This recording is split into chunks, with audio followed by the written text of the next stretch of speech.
Yo, what's up, everybody? Happy Tuesday. So today we're gonna be talking about the airbrush.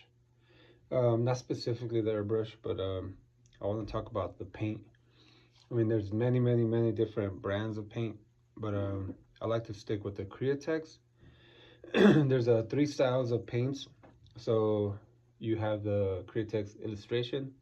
Createx Illustration is a transparent, um, a softer paint, right? I think it has a curing time of like 48 hours. So like if you're working on portraits, it gives you that time. It's it's softer up to 48 hours, so you're able to erase certain details, like little highlights in the eyes or whatever, right? So this is more for like highly detailed paintings. You build with this, you build the layers because it's transparent, right? Another one is the Wicked Colors. This is a more opaque. So this is more for like, say, if I'm painting if I'm painting a sign, if I'm painting a train, I would use this because you get better coverage. It's not translucent like the illustration, so you get better coverage. Another one is the Candy 2.0. This is the most translucent and the but the most vibrant colors. So this you can't use on its own. You got to use like a white base to layer over, right? Um, and for all my whites and my blacks, I use the illustration.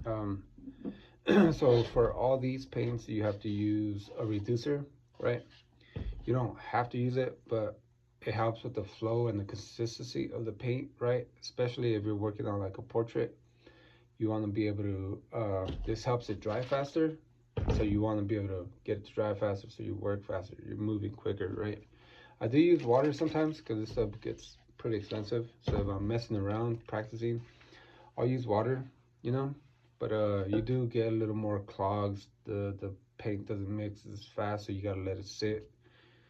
I think it's called like flashing, right? So you gotta let the water and the paint mix together. So you let it sit for like 15 minutes. But yeah. So I'll show you for like, say for like illustration, I would use like if I'm painting on canvas, if I'm doing like portrait style artwork, right? Something like this. I'll use illustration because it's transparent, it's softer, and you have to layer it. You know what I'm saying? So like if you do a detail on the face, one swipe isn't gonna cover it. You gotta do multiple passes. So it gives it that realistic, look. Um, the Wicked Colors, that would be like if I'm painting, like if I'm doing something on the sign, you need better coverage, better fill.